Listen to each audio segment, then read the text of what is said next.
Olá, amigo telespectador da Rede de TV Mais TV Arte HD.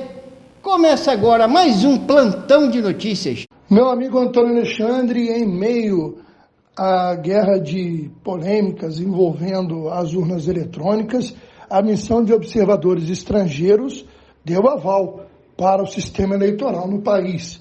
Confira a matéria. A urna eletrônica brasileira é a melhor e a mais segura. Foi o que concluiu a missão de observação eleitoral da União Interamericana de Organismos Eleitorais, a Uniore. O grupo também afirmou que a máquina é uma fortaleza contra ataques e referência para toda a América Latina. Missões de observação contribuem para que a Justiça Eleitoral possa ampliar a transparência do processo e atestar a integridade das eleições. Nos últimos dias, além da Uniore, outras 4 missões divulgaram relatórios preliminares sobre o primeiro turno da votação e entregaram os documentos ao presidente do Tribunal Superior Eleitoral, ministro Alexandre de Moraes. Entre elas, a rede dos órgãos jurisdicionais e de administração eleitoral da Comunidade dos Países de Língua Portuguesa, ROJAI-CPLP. Os especialistas afirmaram que a votação ocorreu de forma pacífica, sem interferências ou incidentes, e satisfez os requisitos internacionais. Já a missão de observação formada pela Transparência Eleitoral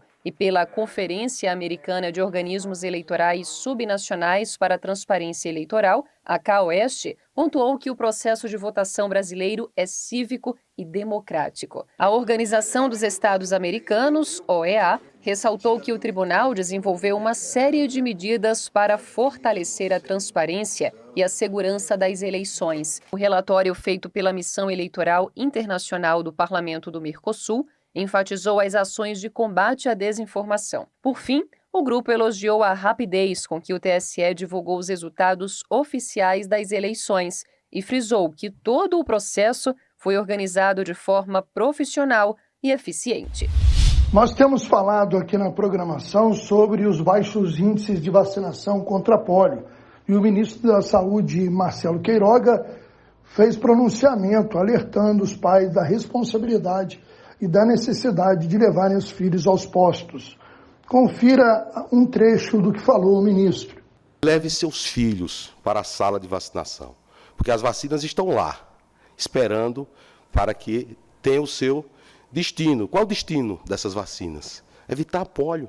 E eu não quero mais brasileiros com poliomielite, uma doença tão antiga, já erradicada, que pode ser evitável com vacinas. E agora você confere uma série de matérias de interesse do país e do Estado. Comprar pela internet tem se tornado cada vez mais fácil e seguro.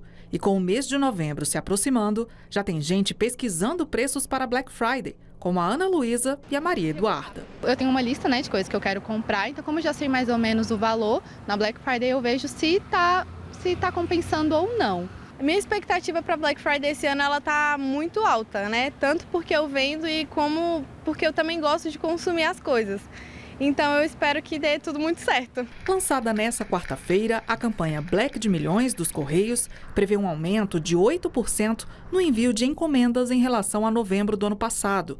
Em 2021, foram 19 milhões de encomendas postadas no período da Black Friday, sendo mais de 3 milhões em apenas um dia. Cada vez mais, os Correios investem em tecnologia em toda a nossa cadeia de produção, em nossas capacidades, plataformas operacionais, no sentido de que os serviços, as entregas sejam cada vez mais rápidas, mais seguras e com a qualidade esperada pelos nossos consumidores, pelos nossos parceiros. Para tornar o atendimento mais seguro, os Correios oferecem ainda opções como clique e retire, os lockers, que são armários inteligentes instalados nos principais centros urbanos do país, e o Correios Log, voltado para empresas de comércio eletrônico, como a do Ronan. A gente tem alocado nossos produtos num operador logístico dos Correios, e os Correios têm feito esse diferencial para pequenas e médias empresas, então tem atingido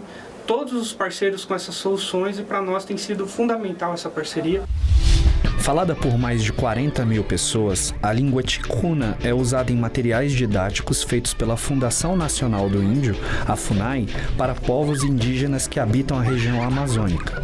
Com a portaria assinada, adultos e crianças terão a garantia de acesso aos direitos básicos garantidos pela lei brasileira. Traduzir o ECA para fazer com que chegue nessa população.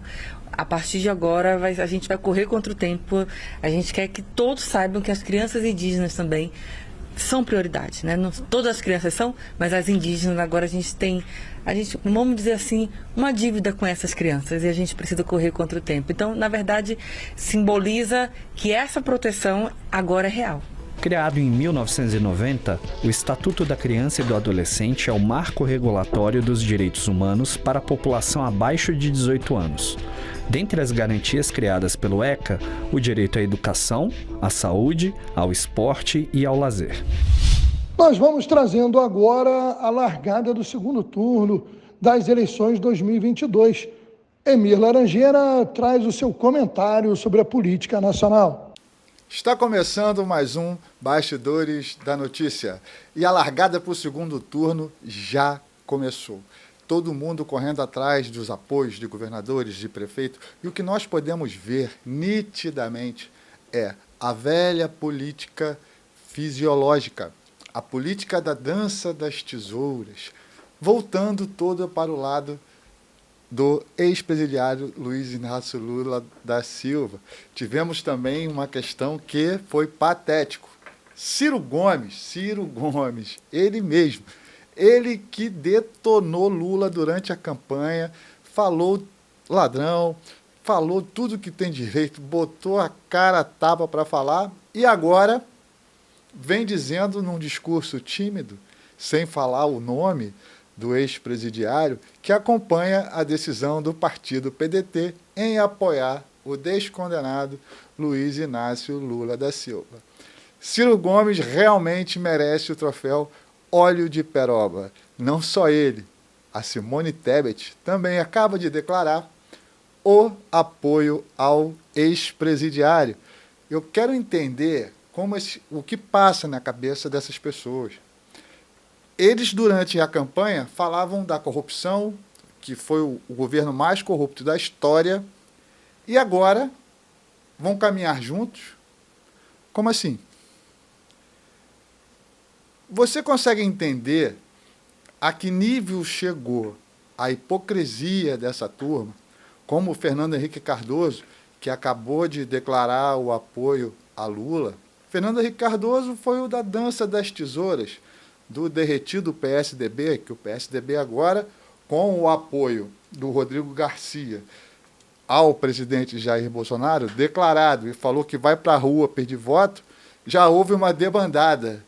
Mas o PSDB, o partido de centro-direita, o tucanato da esquerda, vamos colocar assim, já estava rachado desde o início, mas o Rodrigo Garcia é um apoio importante, como também o Bolsonaro teve o apoio de Zema, que é o governador de Minas Gerais, um apoio super importante e totalmente contra a questão do PT. Temos o Ratinho Júnior, que também já está caminhando junto com o presidente Bolsonaro, e o Cláudio Castro aqui no Rio. Então, nessa corrida para o segundo turno, nós temos um lado fisiológico da velha política, onde você tem FHC, José Serra, você tem até o Alexandre Frota, que passou um trator por cima do Alexandre Frota na eleição, que tadinho, sumiu, já vai se filiar ao PT. Então você tem uma turma da velha política que a única intenção é voltar ao poder. Eles não têm projeto de Brasil. O Brasil está crescendo a olhos vistos. Taxa de juro, inflação baixando, tivemos deflação, emprego, geração de emprego, superávit de crescimento. Então, quer dizer que essa turma que não tem proposta nem projeto para o país está agora se juntando contra realmente um Brasil que está dando certo. Então, isso que está acontecendo, junto com essa turma toda, E a velha imprensa, o consórcio de mídia, junto com as lojinhas de pesquisas, tentaram de todas as formas manipular o voto na reta final com o voto útil ou o voto de rebanho, que pega aquela pessoa desavisada e faz o voto, vou votar e quem já ganhou. Mas agora o ministro da Casa Civil lá, da Defesa, está entrando na Polícia Federal para investigar esses institutos. Isso não vai ficar assim. Essa manipulação de resultado é crime eleitoral. Então, nesse segundo turno, que começa agora sexta-feira, começam as campanhas. Esses institutos de pesquisa já não têm mais credibilidade alguma. A imprensa também está sem credibilidade. Então, cabe a você, eleitor, agora escolher um lado. Ou você quer ir para Venezuela, Argentina, Cuba, ou você quer um Brasil de desenvolvimento, um Brasil que está crescendo. Então, e não acredite em instituto de pesquisa. Eles erram, está provado, desmascarado. Nem na velha imprensa, que criam narrativas. Acredite no que você está vendo, no cenário. Carlos Emílio Laranjeira, para a Rede TV+, TV Arte HD. E agora vamos conferir a previsão do tempo, direto do Clima-Tempo para o nosso plantão. Nesta quinta-feira, a atuação de um ciclone extratropical próximo à costa da região sul do Brasil dá origem a uma nova frente fria, que ao longo do dia vai avançando em direção ao sudeste do Brasil. Todas essas instabilidades aumentam muito as condições de chuva no estado de São Paulo. O alerta é de temporais, mas antes da chuva o sol até consegue aparecer. Dá tempo da temperatura subir em vários municípios e o ar fica muito abafado. O risco de temporais aumenta entre o fim da tarde e o começo da noite, e essa chuva pode vir acompanhada de queda de granizo. Chove forte ainda na região da Grande Belo Horizonte, no Triângulo Mineiro e também em parte do estado do Espírito Santo. A região de Vitória ainda segue com muita nebulosidade e com rajadas de vento que variam de 40 a 50 km por hora ao longo do dia. Já no Rio de Janeiro, a previsão é de pouca chuva que se concentra no período da noite. A maior parte do estado ainda continua com tempo firme. A máxima ainda chega aos 28 graus em São Paulo e na capital Belo Horizonte. No Rio de Janeiro, as temperaturas se elevam um pouco mais.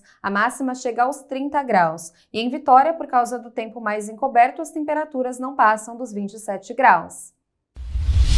E assim nós encerramos mais uma edição do Plantão de Notícias, agradecendo a você, amigo telespectador e assinante, por essa participação e acompanhamento da toda a nossa programação e a nossa equipe técnica, que está sempre aqui, chove ou faz sol, à disposição da nossa emissora para a transmissão de tudo o que acontece na sua cidade.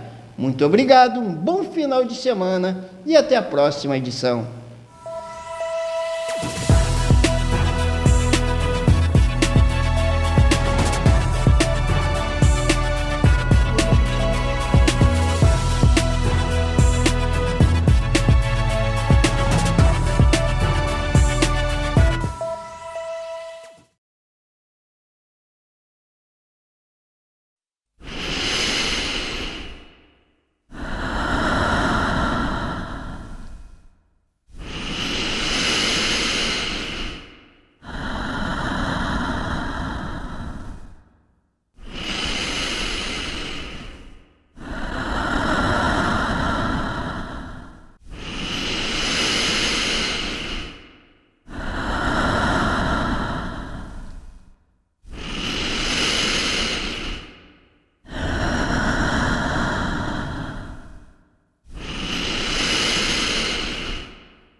Rio de Janeiro, cidade maravilhosa, cheia de encantos mil, abençoada por Deus.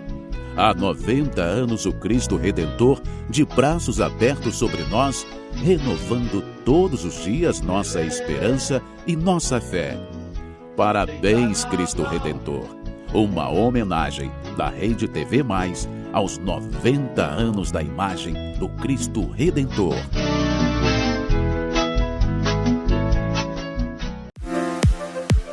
SpeedMeg, Centro de Diagnóstico de Serviço Completo e Clínica de Atendimento Médico. Tratamento rápido, eficaz e acessível para doenças e lesões que precisam de atenção imediata e de especialistas certificados.